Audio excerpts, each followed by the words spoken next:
देश और दुनिया की तमाम छोटी और बड़ी खबरों के लिए हमारे चैनल को सब्सक्राइब करना न भूलें और बेल का बटन जरूर दबाएं। नमस्कार दोस्तों, स्वागत है आपका देश लाइव में और आपके साथ हमेशा की तरह मैं हूं आशिमा त्यागी। दोस्तों, अमेरिकी राजनीति में बयान अक्सर शोर मचाते हैं, लेकिन कुछ बयान ऐसे होते हैं जो शोर से ज्यादा सन्नाटा पैदा करते हैं। हालिया बयान में डोनाल्ड ट्रंप ने कहा कि मैं चाहूं तो नरेंद्र मोदी का राजनीतिक करियर तबाह कर सकता हूं, लेकिन मैं ऐसा नहीं करना चाहता। यह कोई सामान्य डींग नहीं है, यह सत्ता, सूचना और दबाव तीनों का इशारा है। दोस्तों, सवाल यह नहीं कि ट्रंप क्या कह रहे हैं या ट्रंप का बयान क्या है, सवाल यह है कि दिल्ली इस पर चुप क्यों है और यह चुप्पी किस बात की गवाही देती है। तो आज हम यही जानने की कोशिश करेंगे इस चर्चा के माध्यम से। मैं चर्चा में आगे बढ़ूं उससे पहले आप लोगों से अपील, इंसाफ की आवाज को बुलंद करने के लिए और सच्ची पत्रकारिता के लिए हमारा यानी देश लाइव का सहयोग करें। साथ ही डिस्क्रिप्शन में दिए गए लिंक को ओपन कर ज्वाइन बटन दबाकर आप हमसे यानी देश लाइव से सीधा जुड़ सकते हैं। दोस्तों वापस आज की चर्चा पर लौटते हैं और समझते हैं ट्रंप का ये जो बयान है और ये आखिर दिल्ली तक गूंज पहुंची है तो उसका जवाब अब तक क्यों नहीं आया, उस पर चुप्पी क्यों है, वो भी मैं आपको बताऊंगी। तो ट्रंप का राजनीतिक अंदाज दुनिया जानती है दोस्तों। वो बातों को हथियार की तरह इस्तेमाल करते हैं, लेकिन किसी दूसरे देश के निर्वाचित प्रधानमंत्री के बारे में करियर तबाह करने की बात कहना, और वो भी बार बार कूटनीति की भाषा में लेवरेज कहलाती है। इसका मतलब यह नहीं है कि कोई गुप्त फाइल सार्वजनिक रूप से मौजूद है। इसका मतलब यह है कि अमेरिका के पास ऐसी जानकारी या ऐसे दबाव बिंदु या इसके अलावा ऐसे सौदे हैं जिनका इस्तेमाल जरूरत पड़ने पर किया जा सकता है। और जब ऐसा संकेत दिया जाता है तो असली कहानी उस संकेत के जवाब में होने वाली चुप्पी में छिपी होती है।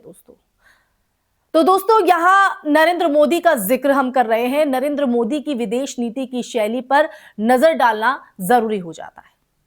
पिछले एक दशक में आप देखिए, पिछले एक दशक में भारत अमेरिका संबंध रणनीतिक साझेदारी के नाम पर अभूतपूर्व रूप से बढ़े हैं। रक्षा सौदे, टेक्नोलॉजी ट्रांसफर, क्वाड और ऊर्जा व्यापार। लेकिन साझेदारी और निर्भरता के बीच की जो रेखा है ना, वो बहुत महीन होती है, बहुत पतली होती है। दोस्तों, जब निर्णय निर्माण की कमान घरेलू संस्थाओं से खिसक कर बाहरी दबावों के अनुरूप दिखने लगे, तब सवाल उठते हैं, क्या हम साझेदार हैं या कस्टमर स्टेट बनते जा रहे हैं। दोस्तों, तेल खरीद का मुद्दा इसका एक बड़ा उदाहरण है। भारत की ऊर्जा सुरक्षा लंबे समय से दोस्तों डाइवर्सिफिकेशन पर टिकी रही है। रूस, ईरान, खाड़ी देश, ताकि किसी एक शक्ति पर निर्भरता ना बने। लेकिन जब सार्वजनिक बहस में यह धारणा बढ़ने लगे कि भारत कब किससे तेल खरीदेगा यह भी अब वॉशिंगटन तय करेगा, तो यह केवल आर्थिक नहीं, संप्रभुता का सीधे सीधे प्रश्न बन जाता है। ऊर्जा नीति अगर विदेश नीति की मजबूरी बन जाए तो जो घरेलू कीमतें हैं वो राजकोषीय घाटा और आम आदमी सब प्रभावित होते हैं। दोस्तों, और अब बात उस फाइल की जिसकी तरफ ट्रंप इशारा करते हैं। ट्रंप के इशारे के कई मायने हैं दोस्तों। लोकतांत्रिक राजनीति में फाइलें कई तरह की होती हैं। वित्तीय लेन देन, कॉर्पोरेट राजनीतिक गठजोड़, चुनावी फंडिंग, इसके अलावा अंतरराष्ट्रीय लॉबिंग की अगर बात करें या फिर नीतिगत सौदों के जो लिखित अलिखित समझौते हैं वो भी होते हैं, उनकी भी फाइलें होती हैं। इनमें से कोई भी चीज सार्वजनिक ना भी हो तो भी संकेत भर से सत्ता संतुलन बदल सकता है। अब ट्रंप का बयान इसी संकेत राजनीति का कहीं ना कहीं नमूना है। कहकर डर पैदा करना ताकि बिना कहे मनवाया जा सके। इस पृष्ठभूमि में भारत की आंतरिक जवाबदेही पर आप नजर डालिए दोस्तों। प्रधानमंत्री की नियमित प्रेस कॉन्फ्रेंस ना होना, नीति संबंधी सवालों का विभागों के बीच टलना और वित्त से विदेश, विदेश से वाणिज्य, ये सब लोकतांत्रिक संवाद को कमजोर करता है दोस्तों। जब सवालों के जवाब बिखर जाते हैं तब निर्णयों की जिम्मेदारी भी बिखर जाती है। और यही वो जगह है जहां बाहरी दबावों के लिए दरवाजा खुलता है, क्योंकि भीतर से मजबूत संस्थान ही बाहर की कठोर बातचीत जो है वो झेल पाते हैं। दोस्तों, अंतरराष्ट्रीय राजनीति में झुकना और झुक जाना ये दो अलग अलग बातें हैं। दोस्तों, रणनीतिक लचीलापन कभी कभी जरूरी होता है, लेकिन सार्वजनिक विमर्श की अगर हम बात करें तो सार्वजनिक विमर्श का जो अभाव है वो उसे घुटने पर, जी हां, घुटनों पर आने जैसा दिखाने लगता है। अगर सरकार के पास ठोस तर्क हैं तो उन्हें सामने लाया जाए, अगर नहीं तो ये लोकतंत्र के लिए खतरे की घंटी है। किसी भी देश का नेतृत्व आलोचना से भागकर ताकतवर नहीं बनता है, पारदर्शिता से बनता है।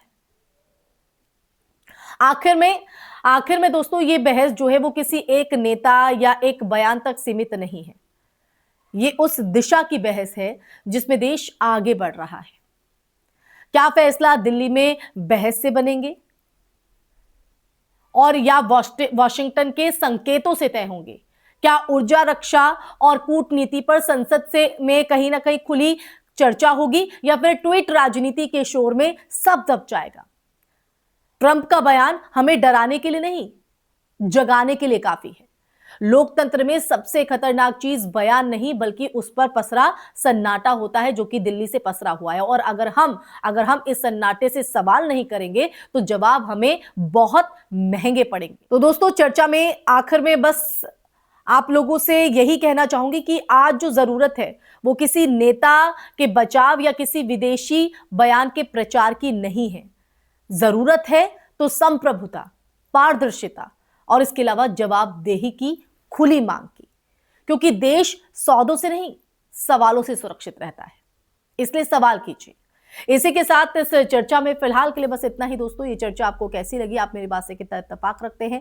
कमेंट सेक्शन में कमेंट करके अपनी राय जरूर साझा कीजिएगा, अपना नजरिया शेयर कीजिएगा। इस वीडियो को ज्यादा से ज्यादा शेयर कीजिएगा। हमारे चैनल देश लाइव को सब्सक्राइब भी कीजिएगा, ताकि देश लाइव आपके पास को यूं ही बुलंद करता रहे और आपको सच से रूबरू कराता रहे। फिर हाजिर होंगी ऐसा ही सच का संवाद लेकर। तब तक के लिए अपना ख्याल रखिए। जय हिंद, जय भारत, नमस्कार।